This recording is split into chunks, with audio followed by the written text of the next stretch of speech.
Hello' students, HSLC আৰু HS exam যোৱাৰ পাছৰে পৰা ছাত্ৰ ছাত্ৰীসকলৰ মাজত এতিয়া আমি এটা ডাঙৰ প্ৰশ্ন দেখিবলৈ পাইছোঁ যে এক্সামসমূহৰ ৰিজাল্ট কেতিয়া দিব। এক্সামসমূহ যিহেতু শেষ হ'ল আৰু এতিয়া ছাত্ৰ ছাত্ৰীসকলৰ মাজত এতিয়া মাত্ৰ এটাই প্ৰশ্ন দেখিবলৈ পোৱা গৈছে যে এক্সামসমূহৰ ৰিজাল্ট কেতিয়া দিব। তেতিয়াহ'লে আজিৰ এই ভিডিঅ'টোত আলোচনা কৰিম যে HS আৰু HSLC এক্সামৰ ৰিজাল্টসমূহ কেতিয়া দিব। এতিয়া আমি যদি প্ৰথমতে চাওঁ, HSLC এক্সাম ফেব্ৰুৱাৰীৰ 27 তাৰিখে শেষ হৈছিল, কিন্তু তাৰ বিপৰীতে HS এক্সাম মাৰ্চৰ 17 তাৰিখলৈকে চলি আছিল। যিহেতু এতিয়া HSLC এক্সাম শেষ হোৱাৰ পৰা আজি এমাহেই হ'ল। এতিয়া যদি আমি প্ৰথমতে চাওঁ, HSLC এক্সাম বহু দিনৰ আগতে শেষ হ'ল আৰু বহীসমূহো প্ৰায় এতিয়া চাই শেষ হৈছে আৰু এতিয়া বহীখিনি ছেবাৰ কৰ্তৃপক্ষই ছেবাৰ হেড অফিচলৈ নিয়াৰ ব্যৱস্থা কৰিছে।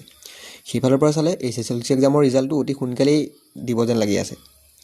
যিহেতু ইলেকশ্যনসমূহ সমাগত, হয়তো ইলেকশ্যনৰ আগতো দি দিব পাৰে, নহ'বা এপ্ৰিলৰ ছেকেণ্ড উইকত তোমালোকে ধুনীয়াকৈ ৰিজাল্টটো পাই যাবা, বা ইলেকশ্যনৰ পিছত মানে 12, 13, 14 এপ্ৰিলৰ তেনেকুৱাত HSLC এক্সামৰ ৰিজাল্টটো পাই যাবা। কিন্তু তাৰ বিপৰীতে HS এক্সামৰ ৰিজাল্টটো দিয়া কিছুদিন পলম হ'ব, যিহেতু HS এক্সামটো মাৰ্চৰ 17 তাৰিখলৈকে চলিয়ে আছিল আৰু HSLC এক্সামত MCQয়ে বেছি আছিল, বহীসমূহ চাবলৈ সেইটো সুবিধা হৈছিল।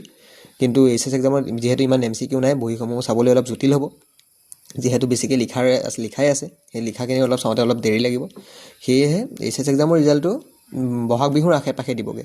যোৱাবাৰো সেই HS এক্সামৰ ৰিজাল্টটো বিহুৰ আশে পাশে দিছিলে, এইবাৰো সেই বিহুৰ আশে পাশে দিয়াৰ সম্ভাৱনা আছে। কিন্তু তাৰ HSLC এক্সাম অতি সোনকালে দিব, হয়তো এপ্ৰিলৰ 9 তাৰিখৰ আগত অৰ্থাৎ ইলেকশ্যনৰ আগত দি দিব পাৰে, নহ'বা ইলেকশ্যনৰ পাছত। আজিৰ এই ভিডিঅ'টোত আমি সেই সম্ভাৱনাসমূহ আলোচনা কৰিলোঁ। এতিয়ালৈকে আমাৰ হাতত যিখিনি খবৰ আছিল সেই গোটেইখিনি তোমালোকক ক'লোঁ।